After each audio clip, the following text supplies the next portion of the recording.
Hello বন্ধুরা, আশা করি আপনারা সবাই ভালো আছেন। আজকে আপনাদের সাথে ছোট্ট একটি বিষয় শেয়ার করব, যেটি বিগত 17/1/2019 তারিখে আমাদের সাথে ঘটে যায়। জাতীয় প্রেস ক্লাবের সামনে আমি অবশ্য সেটি শেয়ার করেছিলাম আমার ব্যক্তিগত ফেসবুক পেজে, ব্যাপক সাড়া পেয়েছিলাম। ভিডিওটি ইতিমধ্যে আপনাদের সামনে নিয়ে এসেছি, কিন্তু সেখানে যে কোনো একজন প্রতারণার শিকার হয়েছিলেন। হতে পারে রিক্সা চালক, নয়তোবা আমরা, অথবা যাত্রী। দেখুন, ভিডিওটি দেখা যাক। ভিডিওটি দেখে আপনারা পর্যালোচনা করবেন কে বা কারা প্রতারণার শিকার হয়েছে। আচ্ছা, আপনার নাম কি?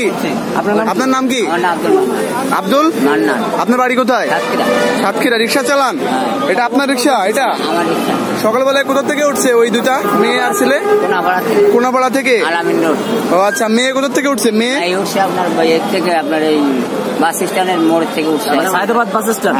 সায়দাবাদ বাস স্ট্যান্ড থেকে উঠছে। আইসে নামছে কোথায়? ওরা নামে না, ওরা ভার্সিটির ভিতরে ওই যে ঢাকা ইউনিভার্সিটি চারুকলা। আপনি সারাক্ষণ ঘুরছেন তাদের সাথে, তাদেরকে নিয়ে, এবং ওখান থেকে কোথায় গেছেন? ধানমন্ডি থেকে জাহাজবাড়ি। ওখান থেকে কোথায় আসছেন? ওখান থেকে গেছে আবার ওই বুদ্ধিজীবী রায়েরবাগ। ওখান থেকে আবার এখানে আসছেন। আপনার সকাল থেকে কত টাকা ভাড়া আসছে? আপনার আনুমানিক, যেটা আমাদের ন্যায্য ভাড়া 800 টাকার নিচে। 800 টাকা ভাড়া আসে না? 800 টাকা ভাড়া আসে, জেনুইন ভাড়া যেটা। আপনি তো আপনি তার ভিতরে কোনো টাকা পয়সা কোনো কিছু নেন?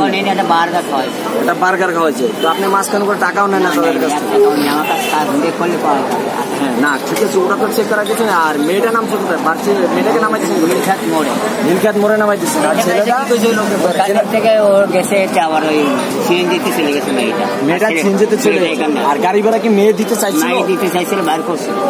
পরবর্তীতে আমি দেবো, ছেলেটা দিবে। সর্বশেষ আপনাকে আর দেয় নাই। আর আপনি এখানে ওই লোকটাকে ন্যাশনাল জাতীয় প্রেস ক্লাব ন্যাশনাল এখানে এসে নামাই দিচ্ছেন নাকি? ন্যাশনাল জাতীয় এখানে নামাই দিচ্ছেন না? উনি হলো মূলত আমাদের জাতীয় প্রেস ক্লাবে এখানেই মানে স্থানীয় অনুমতি থাকে। হ্যাঁ ঠিক আছে, কিন্তু আপনি ভুল লোককে ফলো করছেন। বিষয়টা হলো এখন, আর দ্বিতীয়ত কথা, আমাদের ভিডিও করার কোনো উদ্দেশ্য ছিল না। হঠাৎ করে চাচা দেখতেছি এখানে কাঁদতেছেন। উনি সকাল থেকে একদম বৃদ্ধ লোক মানে সকাল থেকে রিক্সা ওনার ভাড়া আসতেছে প্রায় 800 টাকা ন্যায্য ভাড়া যেটা বলতেছেন।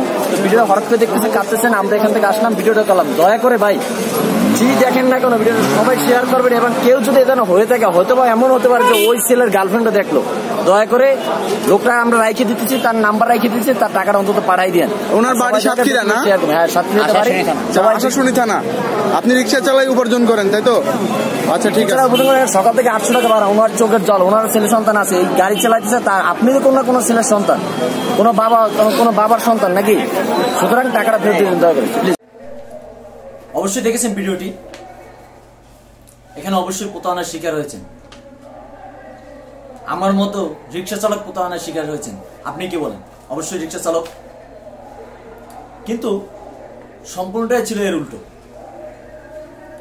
তিনি চোখের জল দেখিয়ে হাজারো মানুষের চোখে ধুলা দিয়ে টাকা উপার্জন করতেন এই পথে। তিনি এক এক সময় এক একজনকে বলেন তার ছেলেকে চট্টগ্রাম মেডিকেলে পড়ান, কাউকে বলেন চট্টগ্রাম বিশ্ববিদ্যালয়ে পড়ান, কাউকে বলেন ঢাকা বিশ্ববিদ্যালয়ে পড়ান। এবং যদি তার ছেলের নাম্বার চাওয়া হয়, তখনকার বলে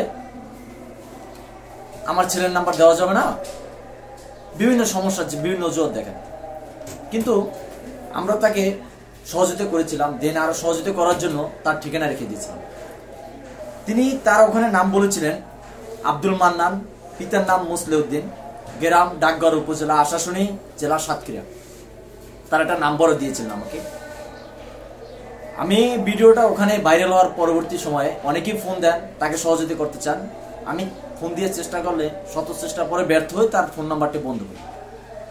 কিন্তু দিন যেতে না যেতেই কিছু মন্তব্য এসে আমার কাছে মোবাইলে SMS এর মাধ্যমে আসে, ফেসবুক লাইক পেজে, মেসেঞ্জারের মাধ্যমে আসে। সেখানে কয়েকজনে কয়েকটা কথা উল্লেখ করেছেন। আমি আসলে দেখে আমি নিজেও হতভম্ব হয়ে যাই যে আসলে কি এটা কি তার ছলচাতুরি ছিল? চোখের জলটা কি তার মিথ্যা ছিল? এই বয়সে কেন উনি এমন কাজ করবেন? সেখানে অভিনেতা জিল্লু ভাই আমাকে কিছুদিন আগে ফোন দেন যে ভাই, আপনি যে লোকটিকে পোস্ট দিচ্ছেন, যে লোকটি ভিডিওটি, তাই কি আপনি চিনেন? আমি বললাম না ভাই, আমি চিনি না। তো কথায় কথা উনি বলেন যে ভাই, আপনার সাথে যে কাজটি ঘটেছে আমার সাথে সেম একই রকমের, আমি আমার অফিসের নিচে এরকম ঘটনা ঘটেছিল ওনার সাথে। অনুরূপভাবে খিলগাঁও থেকে এক ভদ্রলোক একই কথা বললেন, ওয়ারি থেকেও বেশ অনেক অনেক মন্তব্য শুনলাম। এমনকি ঢাকা ভার্সিটি চারুকলার সামনেও উনি এরকমই একদিন হঠাৎ এমন কথা বলে, ওখানে ঢাকা বিশ্ববিদ্যালয়ের ছাত্রছাত্রীরা তাকে অনেক সহযোগিতা করেছেন, কারণে আরো 10 জনের ক্ষতি হতে পারে বা হবে।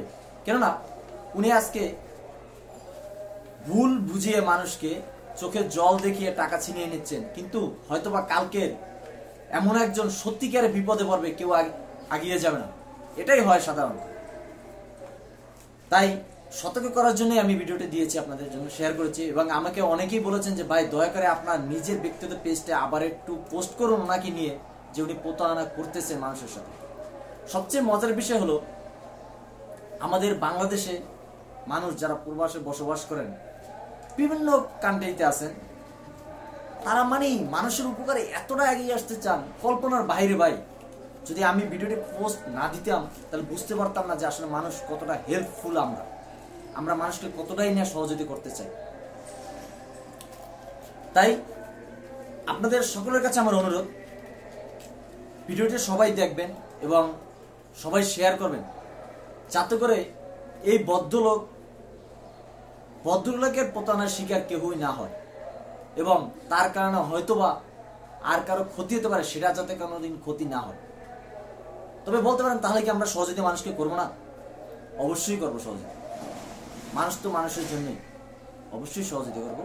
তবে হ্যাঁ, পর্যালোচনা করে দেখে তারপর আমরা সহযোগিতা করবো। সব জায়গায় কিছু কিছু জিনিস আছে দেখেও দেখা যাবে না, কিন্তু অন্যায়কে তো প্রশ্রয় দেওয়া যাবে না। অবশ্যই আমাদের অন্যায়ের বিরুদ্ধে রুখে দাঁড়াতে হবে। এমন যারা করতেছেন তাদের বিরুদ্ধে রুখে দাঁড়াতে হবে, তাদের মুখোশ খুলে দিতে হবে। এটাই আমাদের আপনাদের কাছে প্রত্যাশা। যাই হোক, সবাই ভিডিওটি শেয়ার করবেন আর আপনার মন্তব্য আমাদের কমেন্ট বক্সে লিখে জানাবেন। আর হ্যাঁ, যদি আমাদেরকে ভালোবাসেন অবশ্যই আমাদের চ্যানেলটি সাবস্ক্রাইব করে আপনাদের পাশে থাকার সুযোগ করে দেবেন। খুদা হাফেজ।